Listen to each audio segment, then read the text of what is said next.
Peguei uma boa carona. Não, coisa do Brasil. Você só vai destacar. Vou pegar a linha de raciocínio aqui do nosso Uma pescada. Jerônimo, né? Falou, porque nós estamos aqui numa reunião de gestores. Então, nós estamos aqui para aprender como é que a gente melhora a nossa atividade. Eu acho que esse primeiro dia da nossa oficina tem muito esse objetivo, né, de qualificar a nossa formação. Né? Eu acredito que isso está sendo bem proveitoso para nós todos que estamos aqui. Né? E amanhã a gente vai ter o trabalho de propor, né? Propor ideias para o Plano Nacional de Economia Solidária e de nos organizarmos, prepararmos para termos uma intervenção legal, bacana na Conferência Nacional. Conferência Nacional. Acho que a gente precisa fazer isso. É um dever nosso com essa nossa atividade, né? Então o Jerônimo falou, o gestor precisa de lei, né? Já foi falado bastante, precisa de uma legislação, de um arcabouço jurídico, para que o gestor trabalhe, né, não só amparado pela lei, né, mas para que ele possa ter poder de ter acesso ao orçamento, por exemplo. Né? A gente, com certeza, alguns de nós aqui tem um orçamento muito pequeno, um orçamento que não é, porque a gente não está bem localizado no lugar, né? Então a gente fica pegando a ponga de outra coisa para fazer economia solidária. Né? Não é isso? A gente tem essa dificuldade aqui, provavelmente alguns de vocês têm. Né? E a outra foi vontade de fazer, né? Ter vontade política para executar o orçamento. Né? Eu acho que já se falou aqui de outras coisas também que são necessárias, né? A nossa capacidade, a gente se capacitar sempre. Então eu estou querendo que a gente junte essa ideia da legislação, do orçamento, com o que Leninha trouxe. O exemplo que ela trouxe aqui para a gente. E que apareceu em algumas planilhas ali que o Jerônimo apresentou. O conteúdo dessa política, o que é que nós vamos fazer com dinheiro na mão? Com a lei e com o dinheiro na mão. Né? A gente ainda não tem a lei nacional, né? E tem pouco dinheiro. Né? Mas mesmo sem a lei e com pouco dinheiro, o que é que a gente tem que começar a fazer?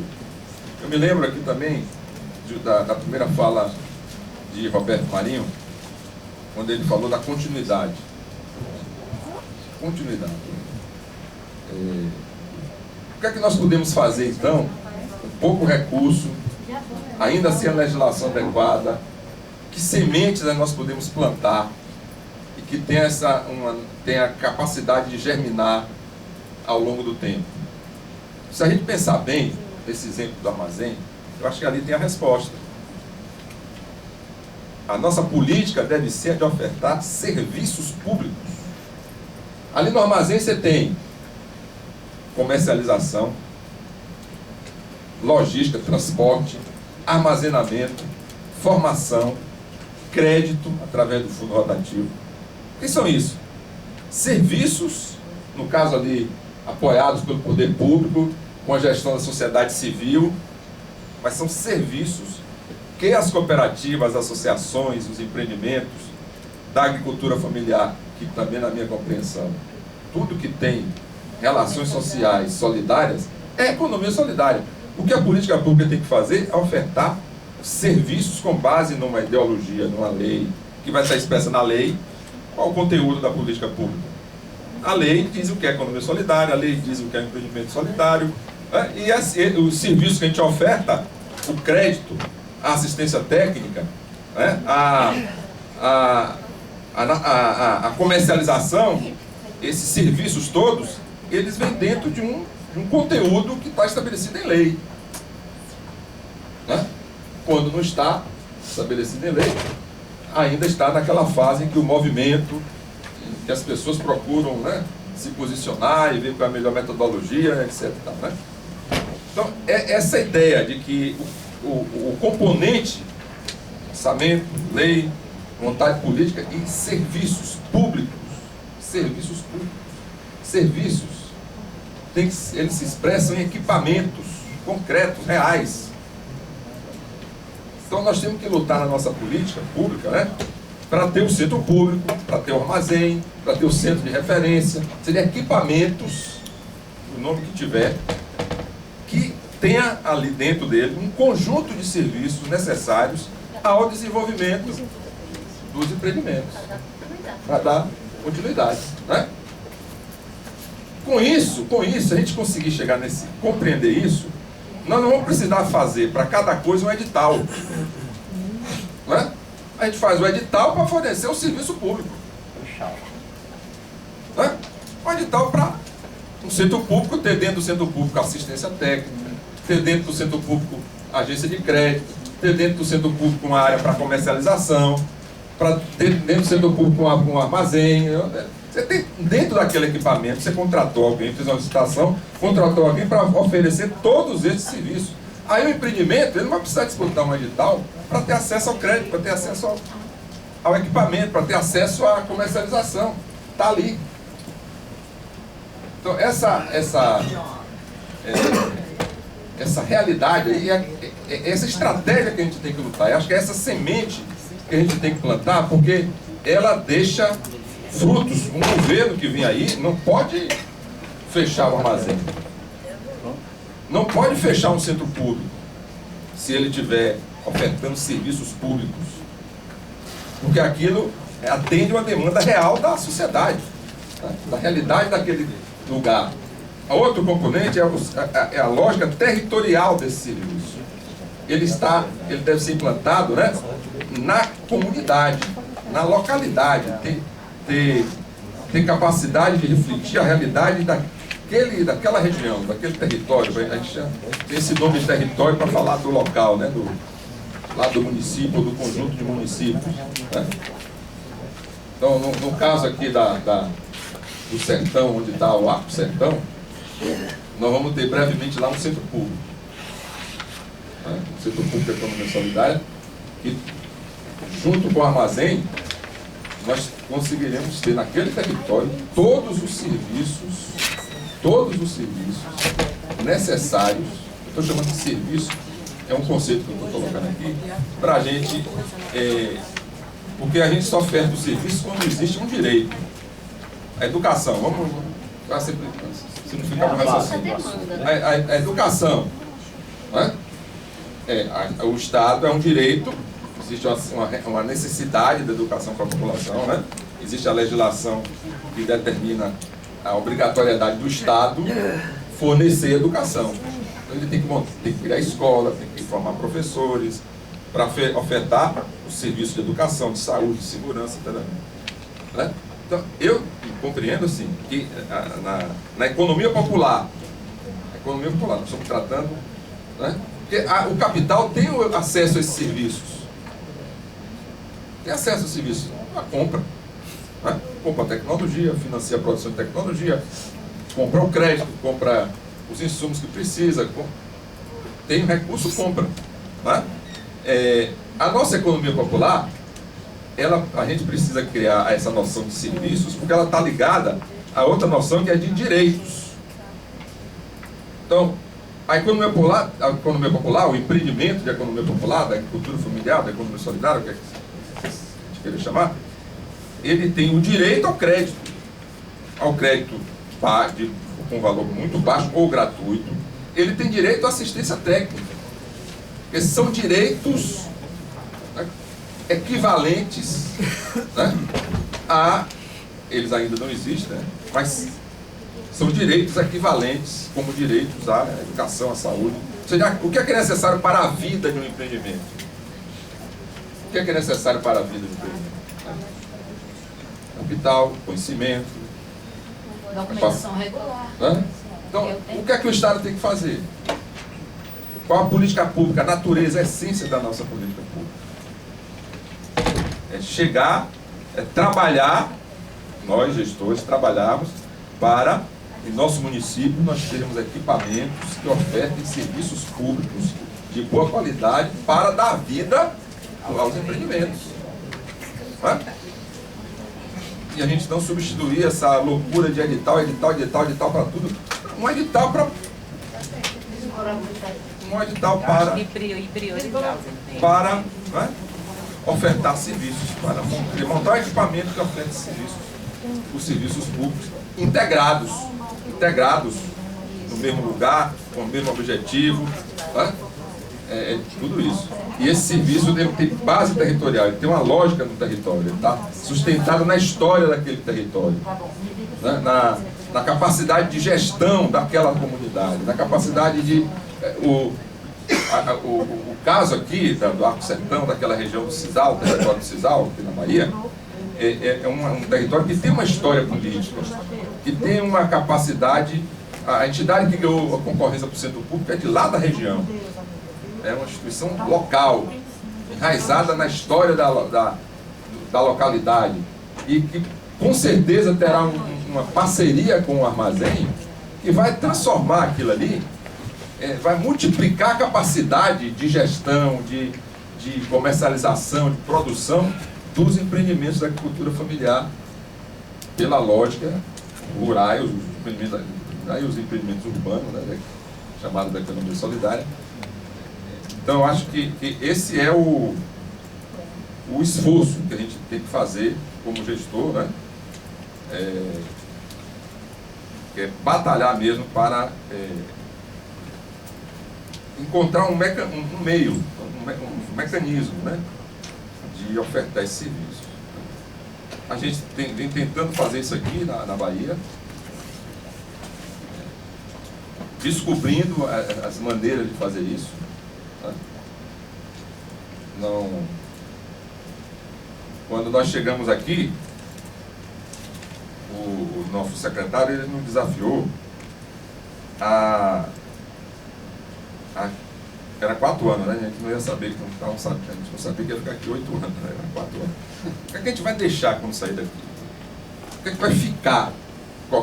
Quem quiser vir depois tem que tocar para frente. O que é que... Então tem que ser alguma coisa que tenha essa vivacidade, né? E a gente começou com a agenda do trabalho decente, a noção de trabalho decente, a ideia de trabalho decente, e uma chave para tudo que fizermos aqui. Isso que a gente está tentando fazer aqui. Fazer junto com a sociedade civil e com os parceiros do governo, com as outras secretarias de governo. Então, nós temos tido alguns avanços aqui realmente importantes, né? Mas por causa disso. Eu estou falando isso aqui porque é uma conversa entre nós gestores, né? Nós somos, dentro do governo, às vezes estamos à margem, às vezes estamos na margem, não é verdade? Então, como é que a gente sai desse lugar e fica num lugar visível? A gente tem que se aliar, a gente tem que procurar dentro primeiro da nossa secretaria, onde nós estamos, parceiros, amigos, porque essa ideia de economia solidária, essa ideia de transferir conhecimento, capacidade de empoderamento para empreendimentos associativos, para o empreendedor popular e até para o microempreendedor individual, isso não é difícil de ganhar as pessoas para investir nessa área aí. Nós temos que ter, então, essa paciência de ganhar dentro da nossa secretaria aliados, amigos, e depois dentro do governo, onde nós estamos, né? Estabelecer contato com políticos, com os parlamentares para a legislação, para termos uma lei municipal, uma lei estadual. Então nós temos também que agir enquanto gestor como seres políticos.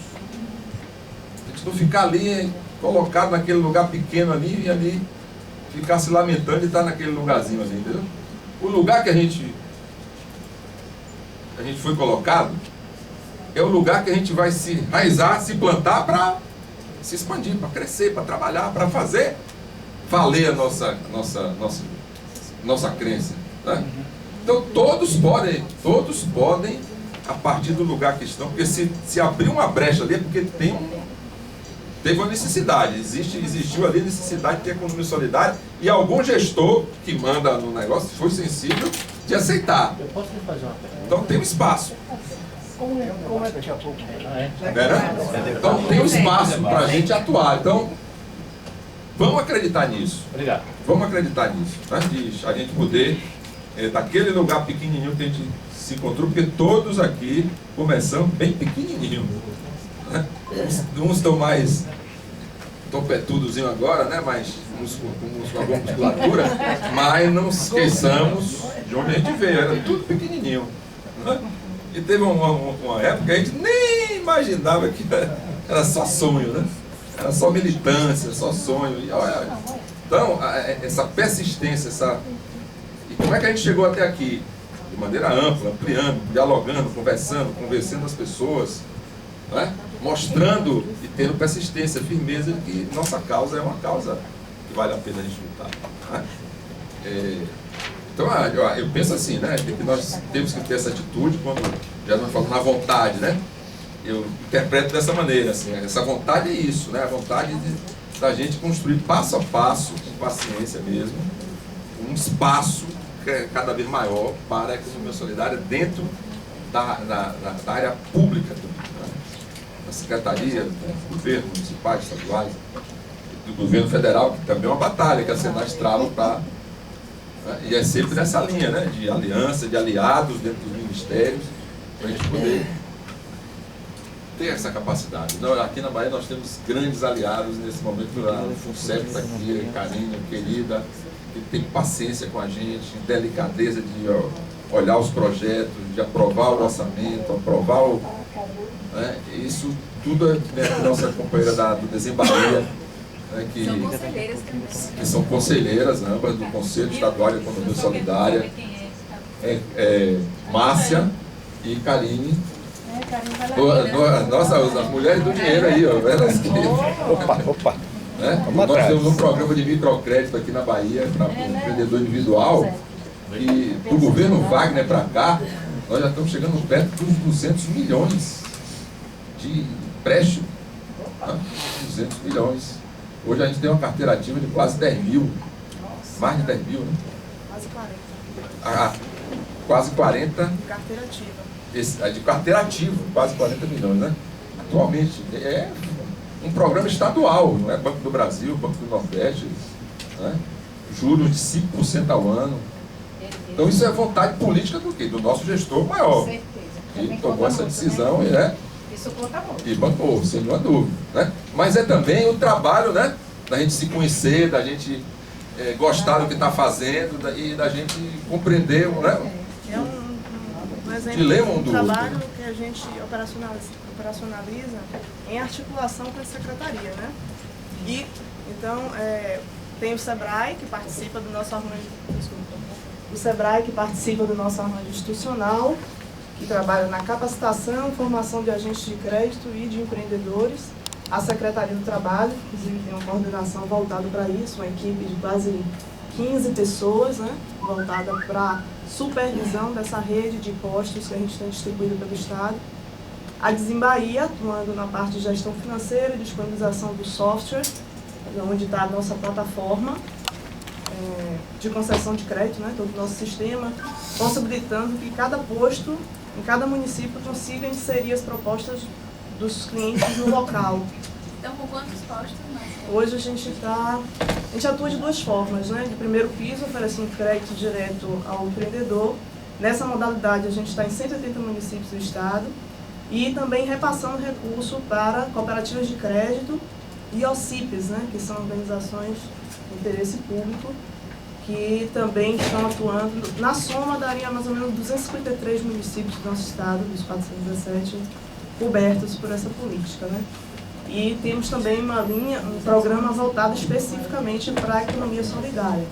E aí, participando no conselho, junto com a Secretaria, Sociedade Civil, né? Governo e Sociedade Civil, temos essa linha também que criamos para voltar em 3 vertentes, né? Para a pessoa física, nas 2 modalidades, capital de giro e fixo, e pessoa jurídica, né? Foi a forma que a gente encontrou para tentar desburocratizar o processo, porque como mesmo os palestrantes trouxeram aqui, né, nós somos agentes de fomento e um pouco mais, somos também regulados por Banco Central, leis específicas.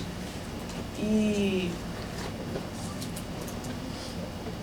criamos essas linhas como pessoa física, justamente para poder tentar Chama de desburocratizar o Credisol, né? processo. Isso. Desburocratizar o processo, tá? Então, a documentação ela é bem básica, mas aí somando dentro do conselho, a gente está discutindo questões até de levar para os empreendimentos solidários produtos que sejam adequados à realidade de cada um, né? E aí evoluindo nesse processo de maturação, inserindo os produtos e serviços que a gente entende que são adequados para que também a gente tenha uma evolução sustentável desses empreendimentos, né? Desculpe, Milton, Tranquilo. estendido tanto aqui. Então, o que eu estava falando é a gente encontrar essas parcerias, entendeu? Encontrar esses parceiros dentro dos governos, que eles existem, né, para a gente poder ter essa política pública com todos esses ingredientes que o nosso governo federal quer, orienta, e que aqui foi muito bem já expresso, né? Então, é isso aí. E vamos para o debate, né? Milton, rapidinho, Milton, tá?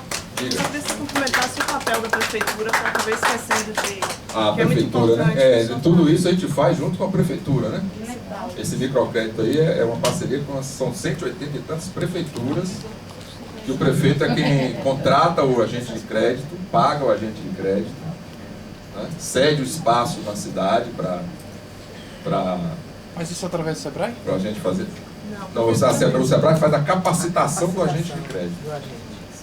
Nós, a SEDRE, dialogamos com a prefeitura, com o prefeito, vamos lá, oferecemos o programa, conversamos com ele, sensibilizamos, ele adere, faz o assina um termo de cooperação, né? Aí indica, ele nomeia os agentes de crédito, contrata, melhor dizendo, né?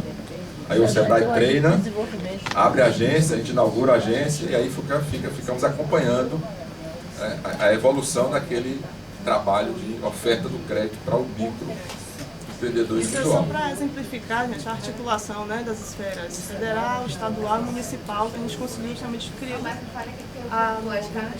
É porque se não, o pessoal não ouve lá. É só para exemplificar aqui, né, um exemplo de ação que foi construída que soma, né, ações da esfera federal, esfera estadual, né, nós de Bahia, Secretaria, e esfera municipal, né, somando a ação. Então, cada um desses entes dentro dessa ação tem uma atribuição, tem um papel, né. Então, se de repente um dos não executa com aquilo que é de sua competência, então aí realmente a gente tem que entrar com a articulação da secretaria para tentar resolver essas questões, mas é só para trazer um exemplo para vocês. Isso é um convênio, né? Convênio entre nós e Bahia e Sebrae. Convênio a três partes. Cada um tem um. É para o microempreendedor individual e tem uma linha de crédito para a economia solidária também, dentro do mesmo programa. Tá? Ok? Bom, é isso aí, vamos para frente.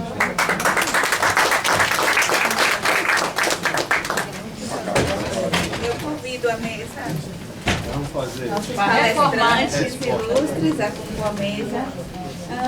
Tinha, acho que a primeira pergunta veio aqui. Depois.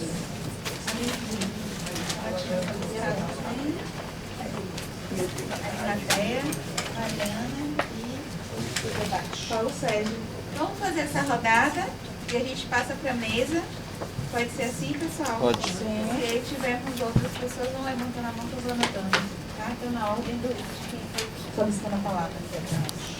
A primeira pergunta vai a Roberto Marinho, que acho que todo mundo tocou no mesmo assunto. A questão da legalização. A Bahia desenvolveu bastante com a lei estadual, alguns estados também. Mas a gente sempre fica no marasmo da lei nacional, do marco legal. Onde anda esse processo? Que gaveta ele está?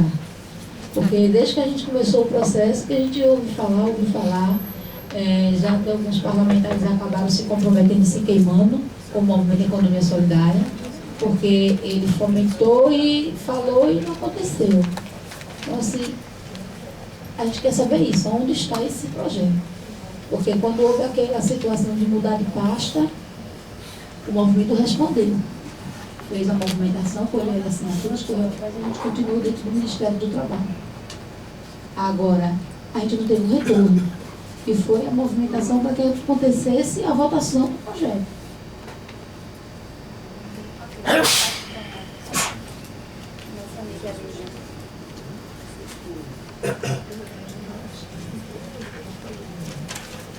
Eu queria ver concreto, achei bem interessante o trabalho, como está sendo organizado, né, a cooperativa, para que realmente os produtores possam fazer. Lá em Currais Novos, a Emater está fazendo um trabalho de mobilização, de organização com as associações rurais também, para a compra de produtos. Agora, para que o produtor possa vender o seu produto no PENAI, né? Que o PENAI, a gente tem que assim, a interação realmente para a compra. Muitas vezes, não sei se aqui na Vale vocês têm essa dificuldade, as chamadas públicas muitas vezes não ficam claras, não chega para que os agricultores tomem conhecimento, né, para vender os seus produtos. Como adquirir o fundo, achei bem interessante a questão do fundo, como vocês conseguiram chegar até esse fundo para que possa ter ele, e como é o repasse do pagamento ao empreendimento dos produtos, a cooperativa, o arranjo que fica, por exemplo, o processo processado, né, o empreendimento, esse valor é passado integral para o produtor ou fica uma parte na cooperativa, como isso acontece?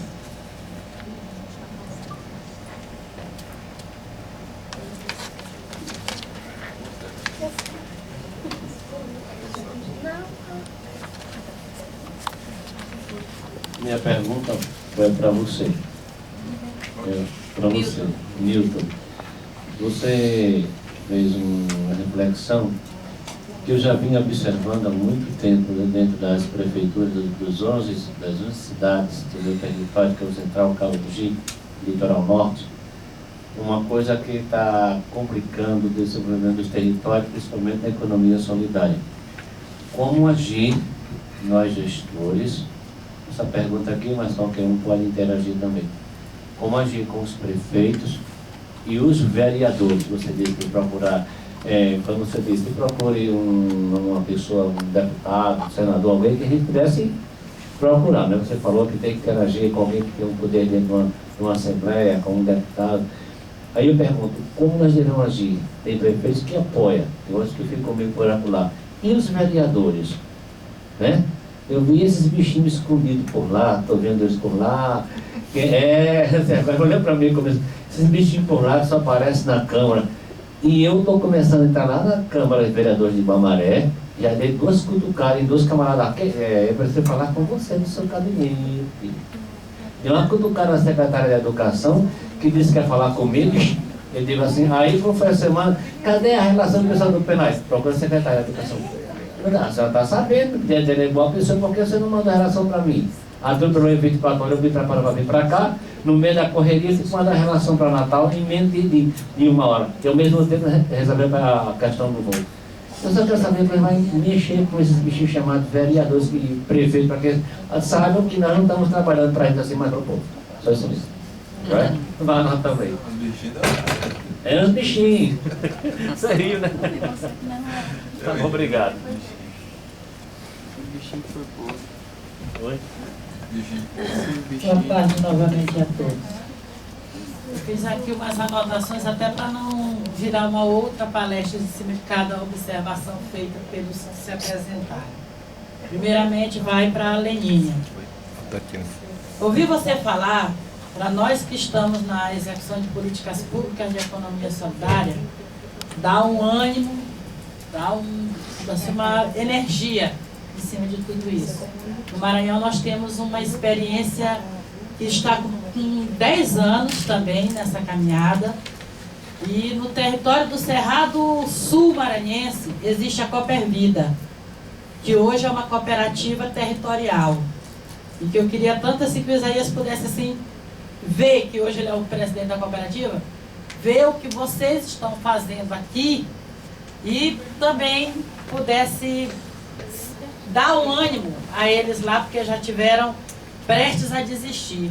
Foi a primeira cooperativa no país que conseguiu se registrar na junta comercial, aonde os membros das cooperativas não são pessoas, não são produtores, são associações. A cooperativa é formada por associações. E hoje, a Coopervida abastece todos os colégios da rede estadual do território sul do Maranhão, São 16 municípios que compõem o território, que vai da região de Balsa, São Raimundo das Mangabeiras, para cima, e está com a maioria dos contratos das escolas municipais. Desde os animais de pequeno porte, até o mel, frutas e tudo. Aí vem bem aí na questão que você falou que hoje teve que mudar a nomenclatura de fruta congelada, que era polpa de fruta para fruta congelada. Segunda-feira nós tivemos reunião do CONSEA, tá, e da CAISAN lá do Estado, e a discussão é exatamente essa. No Estado já existe uma legislação que isenta do ICMS, tá, as cooperativas que estão fazendo o fornecimento para alimentação escolar. Mas, de repentemente, surgiu uma normativa que ao chegar a R$20 mil essa isenção se acaba. E aí vem a mesma situação de fornecimento de polpa de fruta.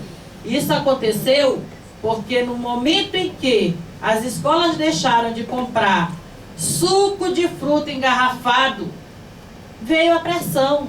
Do comércio. Veio a pressão. E aí o governo federal, tá, teve que fazer um recuo. Porque foram os grandes produtores que fizeram essa pressão. Aí agora já vem essa pressão também para nós lá do Estado, com essa situação da isenção do ICMS. A agricultura familiar no Maranhão é 75%, a economia solidária no Maranhão é 75% agricultura familiar. E nós, através da secretaria, com os fóruns, conseguimos fazer com que esses grupos de produtores da agricultura familiar que estão na economia solidária fizessem esse fornecimento. Saímos de município a município, tá? Com as bases de serviço, as 4 que nós tínhamos do MDA lá do Estado, conseguimos com essas 4 bases de serviço modificar a situação no Estado. E no momento que isso acontecer, a pressão vem fora. E aí, para vocês terem uma ideia, tem uma legislação lá no Estado que favorece as agroindústrias da agricultura familiar. E as polpas de fruta estavam dentro dessa legislação. E a pressão veio forte, aí hoje, quando a legislação foi lançada, para nossa surpresa, que participamos de todo o debate, só estava beneficiado os laticínios. As agroindústrias de polpa de fruta desapareceram da legislação. E aí tem uma outra situação aqui, é que quando a gente começa a falar de política pública do trabalho, infelizmente, política pública do trabalho, ela é discutida na capital e nos grandes municípios. Nos pequenos municípios, política pública do trabalho não é discutida. Sei disso porque eu participo do Conselho do Trabalho lá no Estado e a gente tem 22 cines no Maranhão. E aí a discussão passa por São Luís e Imperatriz, que são as maiores cidades. Nessas 2 cidades tem Secretaria Municipal do Trabalho, só. Nas outras, Secretaria do Trabalho não existe. Aí a economia solidária passa a ser discutida dentro das Secretarias de Desenvolvimento Social ou dentro das Secretarias de Agricultura. E aí, esse debate de tudo isso que foi falado aqui se torna cada dia mais difícil. Porque quando não se discute a política do trabalho no município, a da economia solidária é pior ainda. E o dia que os nossos políticos despertarem, tá, para essa situação, 40% do PIB está com a agricultura familiar, que a economia solidária, pelos dados que se tem, movimenta 6% do PIB desse país, e passarem a discutir essa política de uma forma ampla e mais correta, e não apresentar planos de governo onde só se focaliza o desenvolvimento para exportação nesse país. É só o que a gente vê no debate político, é esse. Toda discussão é feita de um desenvolvimento voltado para exportação. e se esquecem que o povo que nesse país mora, vive, se alimenta, calça, veste e tudo mais que é necessário para a sua sobrevivência.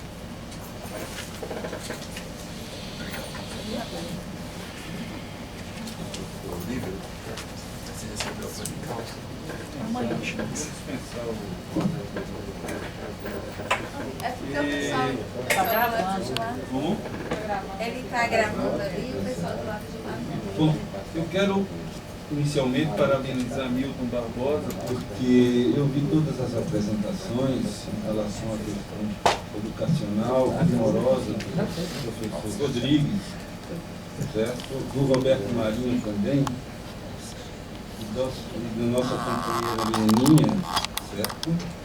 E eu acho que Milton Barbosa, certo, deu uma ajustada em todas as apresentações que foram maravilhosas, porque eu estava justamente esperando esse momento, e era um momento onde, certo? Você tem as políticas públicas e você tem uma discussão toda daquilo que nós vamos executar lá na ponta, que é a associação, que é a organização que está lá no campo. No meu caso é lá no campo, porque eu trabalho diretamente com associações e cooperativas rurais. Mas uma coisa que me preocupa é como tudo isso chega a eles. E como tudo isso vai chegar.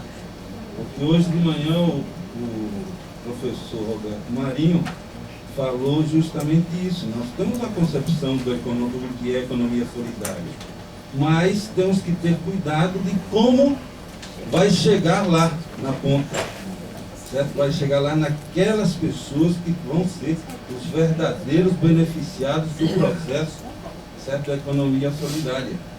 Eu acho que a gente tem que ter muito cuidado com isso e ter mecanismos de discutir diretamente com eles dia e noite e dia, todos os momentos, tá certo? Então é essa questão que eu acho que o Roberto poderia falar um pouco mais de como seria esse processo, tá? Ao professor Rodrigues eu pergunto o seguinte: educação, e como nós estamos avançando com as escolas famílias agrícolas, que são, vamos dizer, pontas de lança lá dentro da organização dos trabalhadores rurais, certo? Que é muito importante, e também da questão do Pronatec, como esse Pronatec está, porque eu vejo na região lá do Piemonte o Pronatec muito forte com IFA, mas ainda nada em relação à economia solidária. Eu acho que a gente tem que, vamos dizer, fazer uma vertente aí de aproveitar esse Pronatec que está aí a todo vapor. Pode ser que não seja do meu conhecimento alguma coisa em relação à economia solidária no Pronatec. O Pronatec, o município que busca, E está aí para todos. para finalizar, eu queria perguntar a Leninha, que do meu desconhecimento, essa questão dessa grande polêmica da polpa de fruta e da fruta congelada. Para você elucidar isso daí, que eu realmente, como técnico lá da CAR, certo? Com o programa Produzir, o novo programa que vem aí, nós só falamos de polpa de fruta durante vários anos aí, certo? E eu não sei dessa polêmica daí, tá? Então é isso, companheiro. Eu acho que a grande preocupação nossa é com o arranjo produtivo local e com a legitimidade dos projetos. E sempre perguntarmos com o quê? Que assessoria nós queremos? Que assistência técnica nós queremos? E essa pergunta tem que ser dia e noite, porque muitos técnicos, certo? Por mais que a gente comece a revalorizar a questão da assistência técnica, muitos técnicos têm que aprender no cotidiano a assistência técnica que, senão, às vezes, deixa a desejar para alavancar justamente essa questão do arranjo produtivo local. Obrigado. Pessoal, a gente está com duas pessoas que pediram a palavra também, mas a gente tinha terminar de passar para a mesa. Ou a gente ouve logo os dois. Então vamos combinar, se a gente ouve as duas pessoas, e passa para a mesa e encerra o debate, ok? É aquele rapaz. Mais uma vez, boa tarde para todos. Só da mesa aí presente, né? Com nossos baluartes, Jerônimo, Peninha, Nilton, professor Roberto. Antes de eu fazer minha pergunta, eu queria reforçar uma fala de Jerônimo, quando ele falou sobre a questão dos créditos. Lá em 98, né?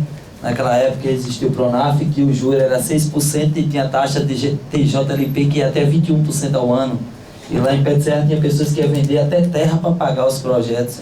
E aí nosso Lula chegou e anistiou e deu direito ao produtor, ao agricultor familiar entrar no banco pela porta da frente.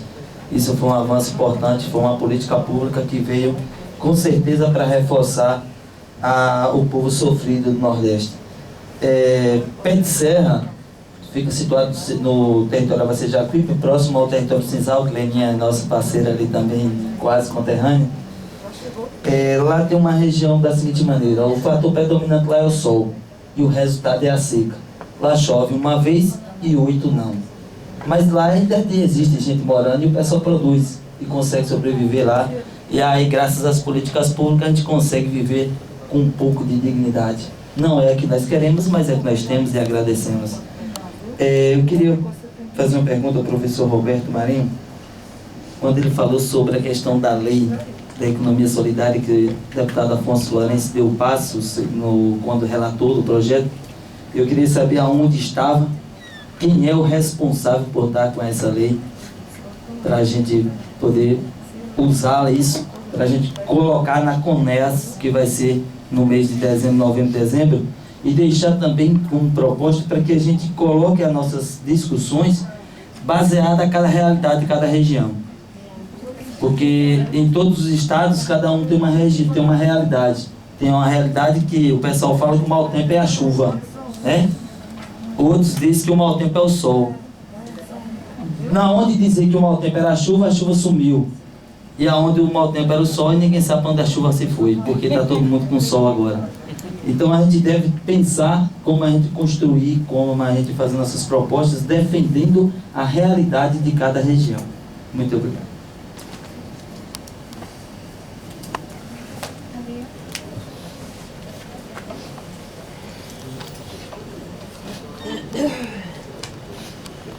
Bem, queria direcionar uma pergunta para a mesa, especialmente para o Roberto Marinho, que iniciou esse momento da tarde falando de políticas integradas, integração das ações. Citou o caso da Ecosol conversar com a saúde, assistência social e por aí, catadores. E aí fica uma questão também, refletir, eu pergunto a nível de Senais, como tem se tratado essa questão da integração das ações a partir dos editais. Por exemplo, uma entidade de catadores tem um projeto aprovado nesse ano, por exemplo, 2014. Eu vou dar um exemplo, vamos construir 2014. Ok. Em seguida, né, uma outra entidade, né, também tem o seu projeto aprovado, voltado para essa ação de catadores. Em que momento o edital, em que momento a Senais aponta da importância deles se integrarem, deles conversarem, deles verem, por exemplo, a necessidade de, no processo de formação, terem um trabalho conjunto, porque o que a gente percebe, o que eu tenho percebido particularmente no Ceará, é que algumas entidades, algumas instituições, elas não se conversam, têm o mesmo projeto voltado para uma determinada ação e não se conversam. Então, como é que a gente vai sonhar com essa ação integrada entre secretarias, por exemplo, se no âmbito dos projetos a gente tem dificuldade de ver essas ações acontecerem?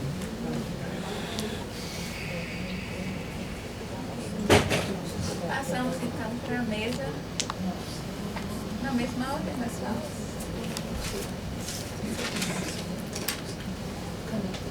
Primeira coisa, antes de entrar nas perguntas específicas, mas tem a ver com o que a Mariana falou, Leninha apresentou, também fiquei preocupado com essa história da fruta congelada, bastante preocupado. Depois que Mariana falou, fiquei mais preocupado ainda. Mas, ao mesmo tempo, tem um ditado, eu não sei de onde é, do sul, né? Diz assim: ninguém chuta cachorro morto. Né? Tem um ditado assim. Quem chuta cachorro morto? Então, o problema é o seguinte: se a gente está chegando nesse nível, que a gente começa a mexer com determinados mercados, determinados interesses, significa que nós não estamos mortos, estamos vivos. E essa é uma resposta para a pergunta que o Jerônimo fez quando começou a falar. Diz assim: a gente vai construir a economia solidária depois do capitalismo, ou quando o capitalismo acabar, ou vai ter... temos que cuspir aqui dentro. Não tem outro jeito. Não vai ser. Até... gostaria, mas isso não vai existir, isso não existe. Como também nunca existiu o capitalismo quando se construiu dentro de um outro sistema feudal, e que fez lá suas transições, e que existia já. O professor Singer, que é o nosso grande mestre nesse assunto, ele diz: em todo sistema você tem os germes, as raízes, as sementes dos outros sistemas. A economia solidária é um germe, é uma raiz de uma outra forma de organização da economia e, consequentemente, da vida dentro do capitalismo.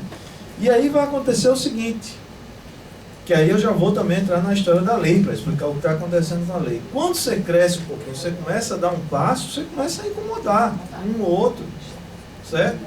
E o programa de aquisição de alimentos já foi sabe? Já foi uma estocada segura. O Programa Nacional de Alimentação Escolar, o PNAE, meu Deus do céu, já foi outra. Mexeu com muita gente. Me lembro que eu era menino, uma das reportagens que se ouvia era aquela quantidade de alimentos estocados nos armazéns para distribuir para a escola, os alimentos perdidos, aí virava um grande escândalo. Nós tivemos que esperar décadas para ter um governo com sensibilidade para dizer: primeiro tem que comprar da agricultura familiar, porque você resolve 3 problemas de uma vez. Você mantém a população no campo, porque nós precisamos da agricultura familiar, inclusive para salvar o planeta Terra. Isso aqui o Geraldo falou também. Segundo, você resolve questão de segurança alimentar e nutricional, com alimentos saudáveis. E terceiro, você promove desenvolvimento econômico no local, porque você faz circular, faz gerar recursos que são ali, no caso da agricultura familiar, são reinvestidos a maior parte ali, porque não tem uma dependência da indústria tão forte quanto a agricultura, né, a grande agricultura. Então, é um pouco sob essa ótica de que as conquistas, né, elas têm que ser mantidas. O que isso tem a ver com a lei? Que é a pergunta aqui dela, né, de Sergipe, fez, e também aqui o companheiro aqui da Bahia fez. Eu já havia explicado, mas acho que eu fui rápido demais, estava correndo aqui contra o tempo. Vamos entender uma coisa. A lei, o projeto de lei, certo? Ele é um projeto de lei que está tramitando no Congresso Nacional, tramitando efetivamente desde 2012. É um projeto de lei que é de coautoria de vários parlamentares, várias parlamentares. Tá certo? Deputado Paulo Teixeira, deputada Fátima Bezerra, deputada Luiz Erundina, deputados, certo? Então isso é uma conquista que a economia solidária teve, certo? Tem um projeto de lei com uma boa base de apoio, que, como eu disse, tramitou. E aí a tramitação no Congresso Nacional, assim, foi determinado que ela iria tramitar em 3 comissões. Uma comissão que trata de trabalho e serviço público, uma comissão que trata de finanças e tributação, que é obrigatória para saber se vai gerar novas despesas para o governo, e a comissão de Constituição e Justiça. Certo? O que aconteceu? Nós passamos pelas 2 comissões rapidamente só para dar um exemplo para vocês, nós estamos tentando atualizar a lei do cooperativismo no Brasil, que é de 1971, a 5764, nós estamos tentando há mais de 20 anos. Então, se você tem há 20 anos a gente não consegue mexer na lei das cooperativas, o nosso projeto de lei da economia solidária, em pouco mais de um ano, ele foi andando. O problema é que quando nós estabelecemos 2 mecanismos na lei para facilitar a vida dos empreendimentos, um deles era da não obrigatoriedade de registro na junta comercial, então você começou a mexer nos interesses. Você tem interesse. Opa, espera aí. Esse pessoal que não vai precisar nem se registrar na junta comercial vai concorrer comigo.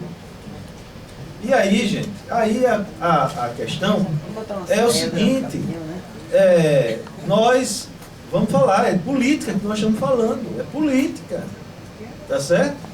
Quando você faz a estratificação dentro do Congresso Nacional, você vai ver uma bancada forte lá, que é a bancada ruralista. Para onde que eles puxaram o projeto de lei? Eles tiraram o projeto de lei da Constituição e Justiça, que a gente já estava com parecer lá favorável, certo? Da Comissão de Constituição e Justiça, e levaram o projeto de lei para a Comissão de Agricultura e Desenvolvimento Rural, certo? E depois nós descobrimos que é exatamente a bancada ruralista que faz isso, certo? Em nome das grandes cooperativas do agronegócio, que tentam barrar o avanço do projeto de lei, porque pode ser uma ameaça. Então nós não somos cachorro morto. Alguém está nos chutando, certo? Que é uma vantagem. E que isso sirva para a gente inclusive conversar, que aí você falou uma coisa importantíssima. E nós da Economia Solidária, Gerônimo, você sabe disso, você era secretário de Desenvolvimento Territorial quando tudo isso aconteceu. A lei, o projeto de lei 865, que foi o projeto de lei que fez a reestruturação e criou a Secretaria Especial da Micro e Pequena Empresa, e que a Economia Solidária iria compor esse novo espaço de governo, teve toda uma mobilização nacional dos fóruns, nas assembleias e tal. Sobre o projeto de lei da Economia Solidária, ninguém está fazendo nada. Nós que na conferência, nós Senais não, a conferência, a Comissão Organizadora Nacional, que está a sociedade civil, que está o governo, é que disseram, vamos incentivar que esse debate vá para as conferências. Porque a gente não consegue entender como é que se faz uma mobilização tão grande, tão forte, para o PL, o projeto de lei 865, e não consegue se fazer a mesma mobilização para um projeto de lei para a economia solidária. É muito mais importante, muito mais é mais importante ainda. Então, a gente também está querendo entender o que ocorre nesse sentido, certo? Se é uma fragilidade do movimento ou a conjuntura, mas seria, digamos assim, né? Tem aquela coisa de transformar o limão numa limonada. Essa seria uma oportunidade de fazer um bom debate nos estados, chamar a base dos parlamentares. Eu sou parlamentar, o senhor sabe que tem um projeto lá na Câmara, senhor senador, vai chegar um projeto lá no Senado que é assim, assim, assim, e ver realmente quem é que está com a gente.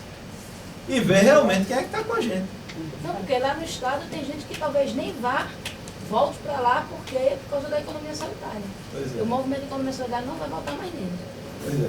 Então, estou fazendo aqui essa reflexão e dizer para vocês dois, está lá, está parado na comissão. Esse ano o Congresso não está funcionando. Não está funcionando. Esse semestre, tá certo? Depois das eleições, os que forem reeleitos ainda vão estar mais animados, que não forem vão estar tratando de fazer suas transições, e a gente vai retomar esse debate. Mas eu acho, finalizando aqui, que é uma grande oportunidade para um bom debate. Ele é professor João. Do ano que vem. Uma questão que, concordo com Mariana, as políticas públicas de trabalho e emprego, elas não conseguiram interiorizar, certo?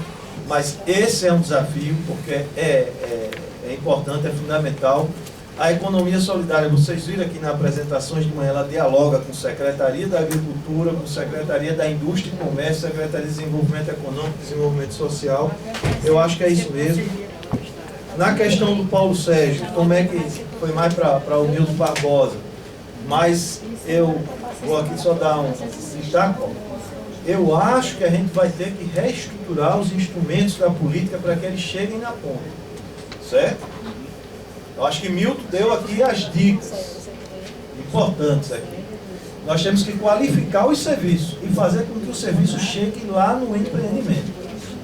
Na nossa cabeça, para a gente pensar, é importante para vocês verem como vamos tratar desse assunto na CONAS, no plano nacional, a gente olha para a agricultura familiar, a gente vê como a agricultura familiar tem alguns instrumentos que nós da economia solidária sonhamos em tê-los, certo? Mas a gente não tem a mesma força da agricultura familiar ainda, para fazer Grito da Terra Brasil todo ano em Brasília, fazer a marcha, tá certo? Das margaridas, para fazer, hein? Abril Vermelho e tal. Não temos ainda aquela força, mas nós vamos ter que conquistar os mesmos instrumentos. Um instrumento de uma escala de assessoramento técnico, certo? Um instrumento com escala de crédito, pegando os exemplos que funcionam, mas não há, só há no âmbito federal somente um projeto para a cooperativa que não financia capital de giro, só está financiando investimento. Não tem, certo? Nós vamos ter que conquistar para as áreas urbanas. Um instrumento, então, de assessoramento técnico, um instrumento de crédito e um instrumento de comercialização nos moldes do PA e PENAI para as outras atividades não agrícolas, certo? Então, se a gente conseguir centrar os nossos esforços na construção desses instrumentos, que não passem por muitos intermediários, e a gente possa combinar, atuar junto, governo e sociedade civil, nas 3 esferas de governo, para que chegue direto no empreendimento, aí eu acho que a gente vai começar a dar esse salto de qualidade e evitar, que eu entendi tua pergunta, evitar possibilidades de degeneração. Né? É isso? Degenerar, porque esse é o risco que todos nós corremos. Gente, vocês não imaginam. Vocês são gestores públicos, gestoras públicas. Quando nós recebemos lá, praticamente todo mês, senta lá a coordenação executiva do fórum, é pau, viu, minha gente? É pau, por quê? Porque diz assim, aqui em Brasília a gente senta na mesa, conversa com o Paulsinger, conversa com a equipe de Paulsinger, mas lá no estado é uma desgraça, lá no município é uma desgraça, porque não senta com a gente, entendeu? Mas é justamente certo? Por isso, então, porque a gente vê a situação, aí a gente vem para a situação dos catadores.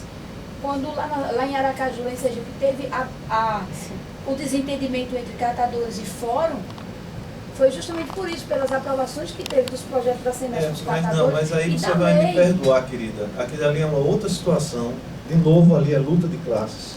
Eu digo isso porque nós estávamos com um companheiro lá, e estava com a doutora Margarete do Ministério Público, que passou a noite inteira numa delegacia para mandar prender, tá certo? Quem fez a ameaça ao catador.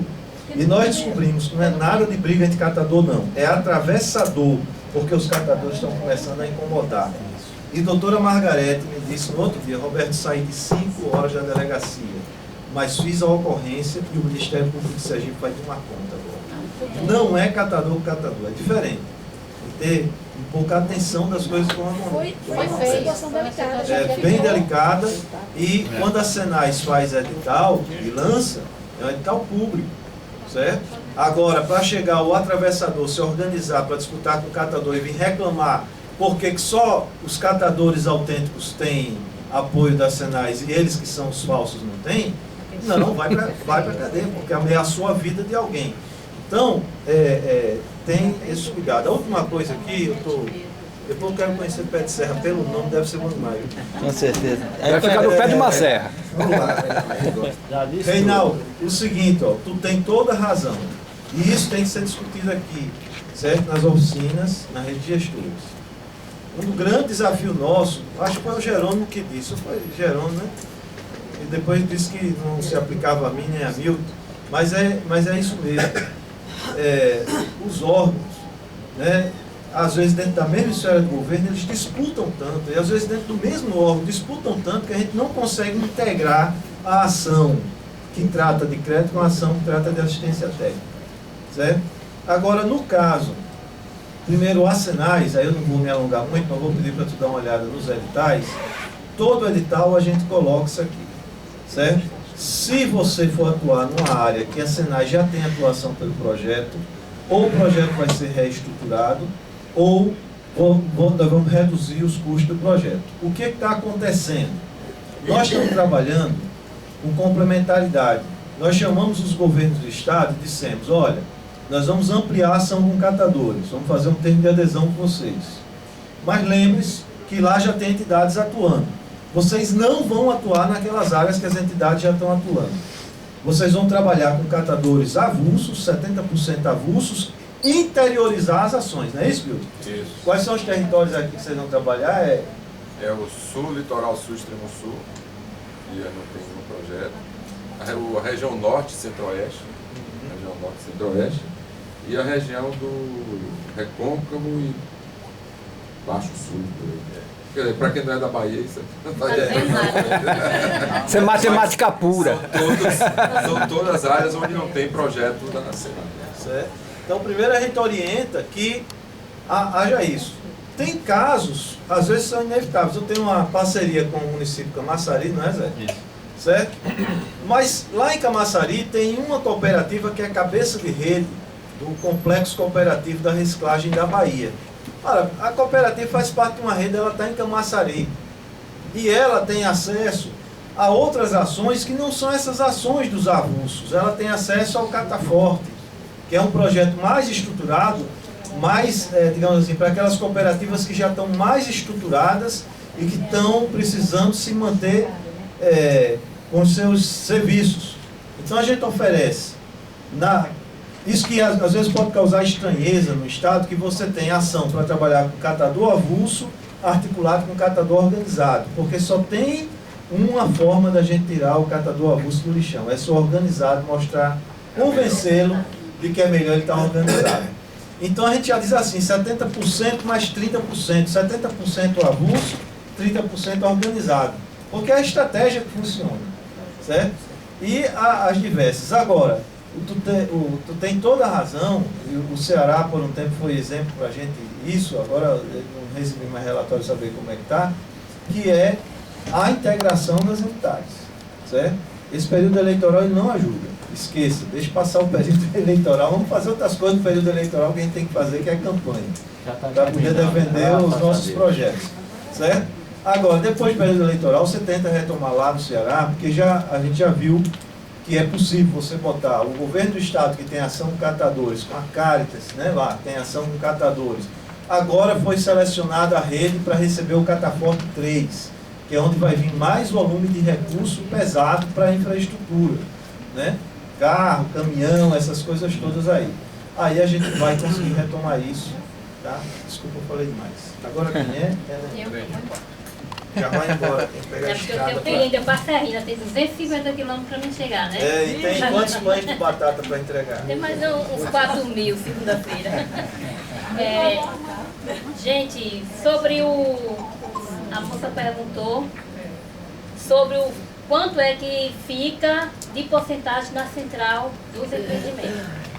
O que fica de porcentagem lá depende de cada produto. Tem uns produtos que a porcentagem é mais, tem outros que é menos, que é para poder a gente estar bancando algumas despesas lá do armazém, né? A despesa e o pessoal que está lá. Tem produtos que a gente tira de 10% a 15%, tem produtos que a gente tira de 20%. Depende do preço do produto. Na questão do projeto, na questão do fundo rotativo, nós primeiro começamos com o fundo rotativo do Banco do Nordeste. A gente conseguiu, apresentamos um projeto ao Banco do Nordeste e conseguimos um fundo rotativo de R$70 mil.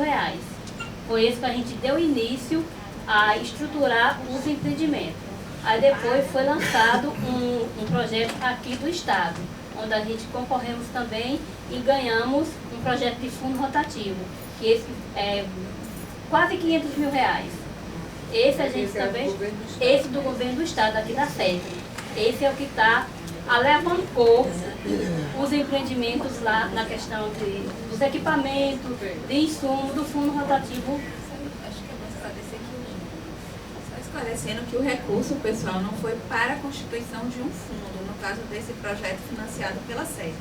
É um projeto de fortalecimento de empreendimentos da economia solidária, em que poderia ser solicitado recursos para equipamento, para insumo, para formação, e cada projeto colocava a sua estratégia de devolução do recurso.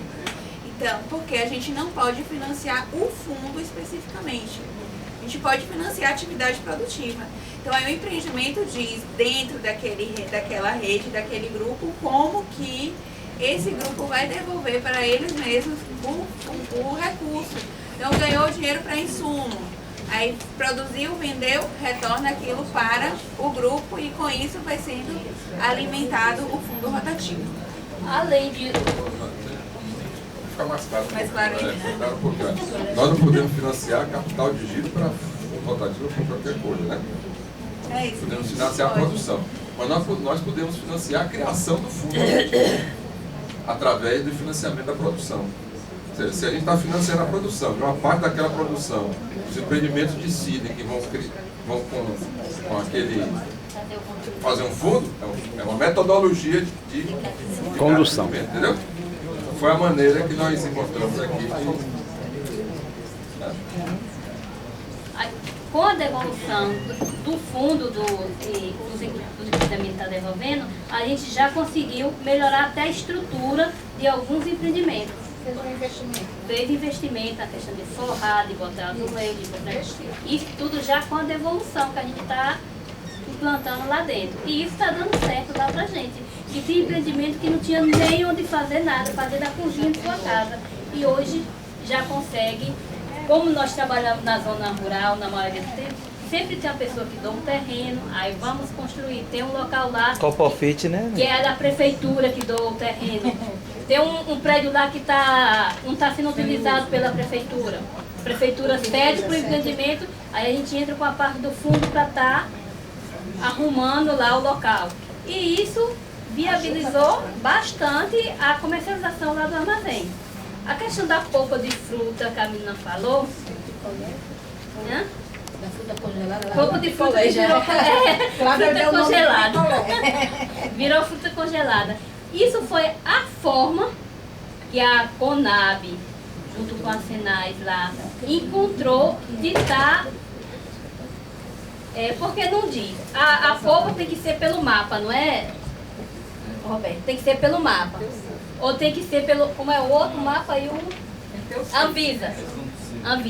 Ou é pelo mapa ou é pela Anvisa. Aí ficava aquela discussão. O mapa dizia que não era por ela, a Anvisa dizia que não era. E não era por ninguém. Aí a única forma que foi encontrada pela Conab foi mudar a nomenclatura de polpa de fruta, que tem que estar FIM, CIF, todos a legalização, para polpa congelada, para fruta congelada. Na verdade, vocês congelam a fruta ou vai a polpa? Vai a polpa, só com nome diferente. E quem é que vai dizer que não é? Quem é que vai dizer que não é fruta? É fruta mesmo. E fruta congelada.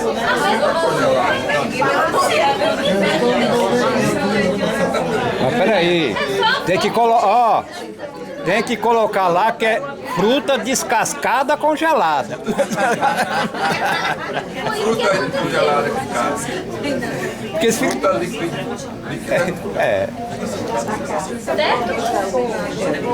Eu quero pegar, não, mas cadê a casca da banana? Só as exigências dessa Cadê a casca da banana? É a mesma da polpa? É a mesma, as exigências só mudou somente o nome. Não. A polpa congelada tem que ter toda a legalização. A fruta A congelada. fruta congelada não precisa. Ai, que maravilha. Aí o que vai mudar para a fruta congelada foi o que aconteceu. Vou deixar de usar a polpa e vou começar a usar a fruta congelada. Oi? Não é fiscalizado, não vê que é a mesma coisa? Mas foi o que eles acharam. Disseram que era possível. A mesma lei que manda prender o ladrão, a mesma lei que manda soltar, rapaz. A mesma coisa que dá a questão da como é que fala para selecionar as frutas. Agora eu não consegui entender qual foi o motivo, a razão e o porquê. Isso está havendo uma forma, novamente, para que isso caia. Que muita fruta está deixando de ser comercializada porque não está sendo classificada. Como é que você vai classificar 200 dúzias de banana que já vem classificada lá do produtor, chegar aqui e ter que classificar novamente, se não vai revender, vai fazer entrega quem tem que selecionar e classificar isso é o próprio agricultor que está recebendo, as unidades que estão sendo recebendo. Aí tudo isso, gente, é debate, fazer com outro para mais de metro, como diz o povo. Outra coisa, eu vou pedir desculpa a vocês, que eu tenho que me retirar, que eu vou a 4h50, ali, bem ali pertinho. Eu não pude vir pela manhã, porque lá o armazém a gente estava mudando algumas coisas e tinha que tirar várias notas para as prefeituras e o povo tem que receber. Uma coisa que eu esqueci de dizer a vocês, quando nós começamos lá no armazém, a gente pegava a mercadoria em consignação. Os empreendimentos entregavam tudo em consignação. Hoje, graças a Deus, quando chega o fim de mês, a gente já paga a toda a mercadoria que chegou. A gente não está mais em consignação. Isso melhorou, o pessoal começou a acreditar e manda a mercadoria sem nem dizer nada. Basta ligar, manda a mercadoria que a mercadoria chega. Certo, gente? Obrigada e boa oficina para vocês. E desculpa aí Só antes de você ir, eu quero agradecer a sua vinda. Vocês ouviram que ela veio 250 quilômetros de lá pra cá, vocês também vieram de longe, mas ela atendeu uma medida nossa para poder compartilhar um pouco essa experiência do armazém e do trabalho que está sendo feito lá, na visão do empreendimento, né, que ela faz parte do empreendimento. Então, obrigada. É Jerônimo. Eu quero ver. É dele.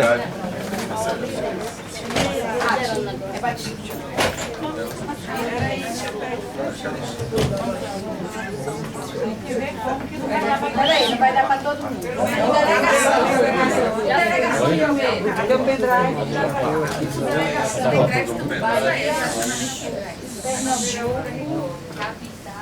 Território rural traído. Território rural traído. Eu acho que as questões colocadas... Gente, qualquer coisa está transformando mais para vocês.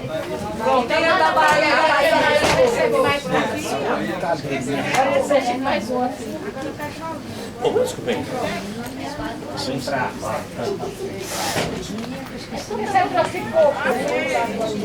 Depois trazer isso no possível.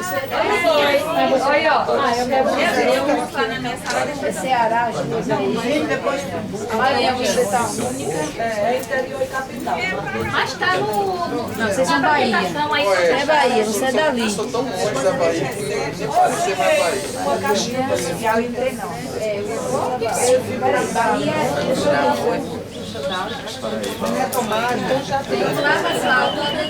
A minha escola da tarde me chamou terça-feira para ir para aí. Eu falo,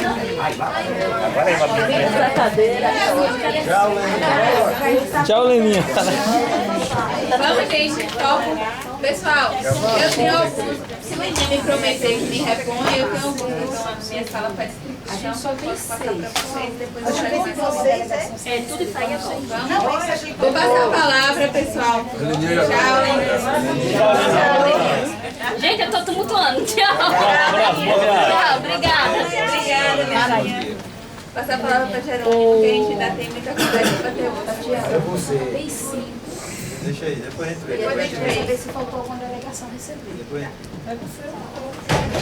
Tá um monte de livro ali fora, né? Eu vou ser breve. Uma pilha de livro ali fora. Até porque a fala de Roberto, até pelo menos as questões que eu consegui anotar aqui, que até as minhas ele já conseguiu passar a régua. E aí, Gomes?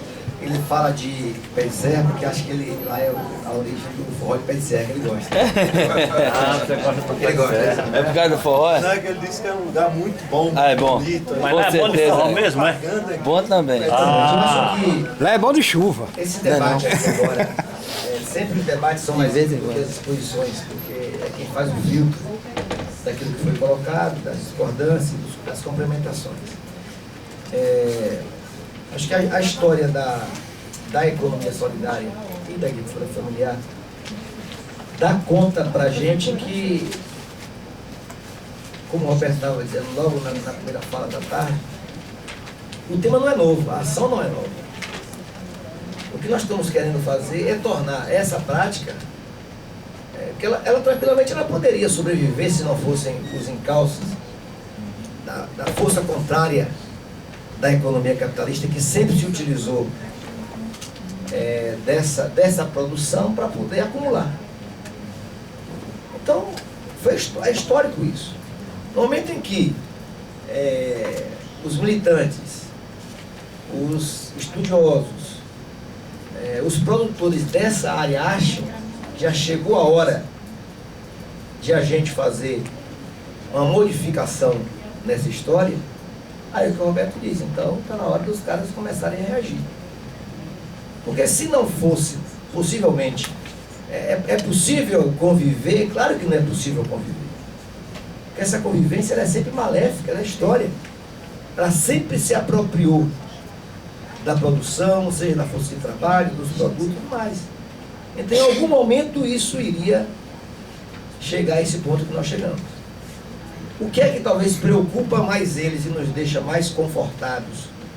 São ações como essa, de você poder refletir quais são os caminhos, quais são as estratégias, para a gente poder, de fato, o que nós queremos é consolidar essa conversa nossa, em política pública, em orçamento, em ação concreta para o meio ambiente, para você dar estima às pessoas, para você não tornar que esta economia ela seja apropriada por. Caso ou outro a gente ouve e vê o próprio sistema se apropriando dessas coisas que nós criamos ou estamos regulamentando. Essa política ela é geral, Paraíba, Ceará. Na Bahia nós temos, no governo anterior ao governo Wagner, a gente teve mais ou menos umas 10 ou 15 empresas que vieram se instalar na Bahia, de calçados, por exemplo, que se apropriou do formato de cooperativas para poder burlar a lei. E criou a cooperativa.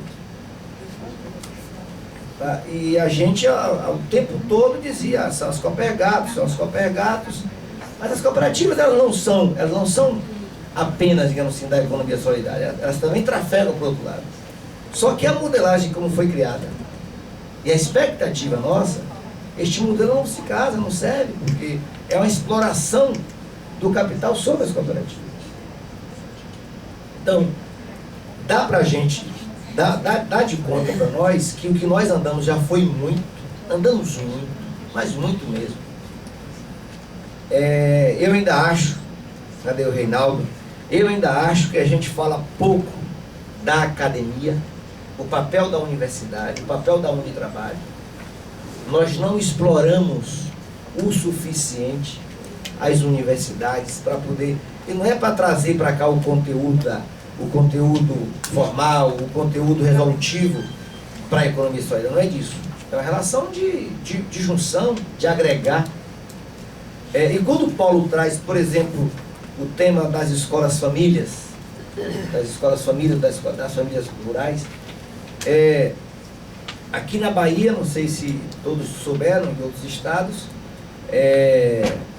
por um equívoco do governo, não foi do governador Jacques Wagner, mas de condução, a pressão das escolas famílias sobre o governo era para criar uma relação política com as EFAs. E qual é o papel das EFAs, das escolas famílias, na educação, no desenvolvimento rural, na agricultura familiar, na economia solidária?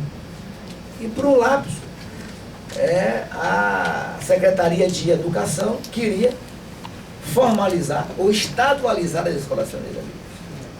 Você soube disso, Paulo? Então tem uns 3 anos que foi uma outra vez, a gente não quer, as escolas, nós não queremos ser estadualizadas. Nós queremos continuar sendo não governamentais, nós queremos continuar sendo da sociedade civil organizada para contribuir com o... No dia que o Estado brasileiro tiver uma formatação de educação contextualizada, da alternância, aí talvez até precise das escolas para um outro papel, mas não para gastar energia para formar alunos, para criar uma educação diferenciada. As escolas terão um novo papel, mas o que nós estamos pautando aqui, governo, não é ser estadualizadas. Então, juntando isso, essa sabedoria, essa inteligência que as escolas famílias fazem, que algumas, e provoca a universidade, porque o que nós temos dentro das universidades são ainda iniciativas, às vezes, muito personalizadas. É um pesquisador, é um professor, é um estudante, é um grupo. Não é institucional. Um caso ou outro, sim. E posso pegar o exemplo aqui do presidente da Unitrabalho, o Paulo Gabriel, cuja a Universidade Federal aqui está na UFRB. Hoje nós temos uma pauta para absorção, para facilitação de acesso a estudantes pobres, quilombolas, que é uma estratégia política. Então não é à toa, não é à toa. O último concurso vestibular da universidade no campus em Feira de Santana, de 80 vagas, 40 são de quilombolas. Está lá os pretinhos, tudo sentado na escola. E as pretinhas. E se incomoda, porque a tradução da burguesia dizia assim, essa UFRB não é para escola, é para filho de empregada doméstica. Está corretíssimo quem fala isso. Está defendendo o projeto deles. E nós temos que defender o nosso. Está corretíssimo eles. Eles têm medo. Aí dizia um filósofo desses da roça da gente, não tem coisa pior do que a patroa da empregada doméstica chegar daqui a 4 anos no consultório médico e quem está lá é o médico que é o filho da empregada doméstica dela. Não tem dor maior de um lado e não tem alegria maior do outro. Então assim, nós estamos construindo no Brasil, é uma outra história, uma outra página. Isso não é um toque de imagem como o Roberto disse. Eu acho que dá conta para a gente ainda, para encerrar aqui minha conversa, é assim, como é que a gente, para mim a grande questão aqui, como é que a gente faz essa transição, que já está sendo feito um esforço grandioso, das políticas de governo deixarem de existir e serem políticas de Estado, porque o que pode acontecer nos governos é trazer roupagens diferentes. Um governo, quando entra, ele traz perspectivas diferentes, avanços aqui, atrás dali. É natural dos governos fazerem isso. Mas as políticas públicas estruturantes, qualificadoras, revolucionárias, elas têm que todo momento ter esse embate. E agora, por exemplo, nessas eleições, está posto 2 projetos. O projeto do PSDB, aqui me deixa ficar mais à vontade só, mais um pouquinho. O PSB, o PSB do jeito que vai, ele vai ser enterrado agora, nacionalmente. Tem 15, 20 anos que tem 2 projetos e sempre foi sempre confrontado com o projeto de um lado. Então, o que aparece com o projeto da Marina não é nada de novo, o projeto da Marina. É pena que a gente não quis falar isso para provocar um novo debate. Não tem nada de novo. Não tem nada de caldo de novo. Ela está se contradizendo. Ela tinha no início do seu governo brigado com o Eduardo, porque o projeto de Eduardo era se juntar com o agronegócio para ganhar as eleições. E ela foi o único contraponto que naquele momento dizia que não queria. Que o agronegócio não ajuda a desenvolver o país. Mas agora já se adequou a isso. Então o que é que há de novo? Para a gente, nós temos que ter muita sensibilidade. A democracia é isso. São projetos diferentes. Se um projeto da presidenta Dilma é fracassado nas eleições dessa, nós temos que enfrentar um outro debate que não é esse mais, de organizar a política. É de organizar para sustentar a política. Porque vem final de linha para a gente. Se na Bahia, ou se em outro estado, nós conseguimos avançar, se nós estamos reclamando que o governador Jacques Wagner na Bahia andou pouco, acelerou pouco algumas coisas, como o projeto do Paulo Souto do DEM, é projeto diferente do nosso. Desenho Bahia fecha as portas para essa área. A Desenho Bahia, que é o projeto nosso do Banco de Desenvolvimento do nosso estado, vai voltar a financiar outros projetos que não esses. Então está posto um projeto para a gente. Não se discute isso sem discutir a política. Não se discute. Política pura. São 2 projetos. Tá? Existe um caso, um canto outro pelo meio da conversa. Mas para nós são 2 projetos super diferentes. Tá? E acho que, e digo mais, para fechar, concretamente para fechar. Quando o presidente Lula assumiu o governo, o discurso dele foi que nenhum cidadão brasileiro com fome iria encerrar o governo se não tivesse 3 refeições.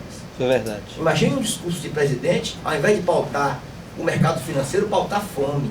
Isso. Alguém disse é retrocesso. Talvez até a gente não entendia isso. Que o debate de combater a fome era combater a fome pela via do desenvolvimento. Chega Dilma, em 2011, o discurso dela pode pegar, foi de combater a miséria. Combater a miséria. Na mesma linha. Um pouco maior, porque naquele momento eu tinha que dizer que era fome. Porque era a fome que estava mastigando a gente. Depois de Dilma diz, nós já conseguimos avançar bastante da fome, tem algo maior do que a fome, que é a miséria, que é a pobreza. Sabe qual foi a grande dureza para a gente que estava naquele momento em 2011 com Dilma? Foi fazer um tal de busca ativa. Porque a gente não sabia onde estavam os pobres, sabíamos, mas o Estado não conseguia chegar lá. Nós tínhamos dinheiro, nós temos o dinheiro para o combate à pobreza, mas as pernas do Estado não conseguem chegar no pobre, ou por burocracia, ou por consciência do profissional do Estado, enfim, nós não conseguimos chegar. Hoje nós temos ainda, não sei se vocês viram, anteontem saiu o relatório da FAO, não é isso? Nós saímos daquele mapa, temos ainda 3 milhões de pobres miseráveis nesse país, mas nós já combatemos quase 40. Quase 40. Então, para mim, é assim, esse debate aqui é um debate da busca ativa. Quando o nosso companheiro Animatec está agora tirando um descansozinho dele aqui. Numa penumbra. Está aí numa penumbra. Perguntou ao Milton. Assim, Milton, como é que a gente busca os prefeitos e vereadores? Tem uns que são imbuscáveis, tem uns que são... Você está falando, eu estou me emocionando. Eu sou filha de empregada doméstica. Minha mãe, e quando... Ela tá chorando. Ela tá chorando chorar. Tem que falar. Fica à vontade, fica à vontade. O espaço é para isso. Minha mãe foi empregada doméstica a vida toda. E eu me formei em Direito na Universidade Pública, estudando com as filhas da patroa. Me formei em 2011. Fiz pré-vestibular público, né? Pré-vestibular do Estado. Com muito orgulho, a administração do PT no meu estado, do senador, hoje senador Wellington Dias. E quando você falava aí, eu estava chorando, porque eu me lembrava do orgulho de minha mãe. Eu era sentada numa mesa da minha formatura e a patroa dela do outro lado. Porque eu me formei junto com a filha da patroa dela. E hoje, então assim, eu presto assessoria, né, para uma entidade que a gente constrói habitação de interesse social. Minha Casa Minha Vida Entidade. E hoje a gente trabalhando, inclusive eu fico assim nesse trânsito, entrando e saindo, porque hoje eu estou realizando o sonho de 300 famílias no meu município. Famílias tão humildes como aquela minha. E eu me orgulho muito, gente. Vocês não sabem o tanto que é orgulho com o pobre. A gente vê muitos críticos criticando Bolsa Família. Minha família recebeu Bolsa Família até praticamente eu me formar, porque era uma renda extra que tinha em casa. Você critica quem diz que é esmola, é porque não passa necessidade, não sabe o que é, o tanto que aquele dinheiro era útil. E hoje eu vejo que eu estou ajudando a realização de 300 pessoas, 300 famílias no meu município. E você falava aí, eu não conseguia me controlar, eu começava a chorar. Então, assim, o maior orgulho de minha mãe, que eu fui a primeira pessoa na minha família a fazer um curso superior. As meninas aqui conhecem, né, minha família, e sabem assim, da humildade dela. Então ela sempre diz assim, eu, uma negra, uma preta, que trabalhou a vida toda nas cozinhas das brancas, vou ter uma filha doutora. Então assim, você fala, é só um depoimento, até estou meio nervosa, mas só para vocês terem uma noção, tanto não é fazendo politicagem, a gente está só retratando a realidade, você não sabe da importância que é para um pobre ter um filho fazendo o curso superior. Vocês não sabem o quanto que de 2002 para cá essa realidade se aproximou mais ainda das famílias.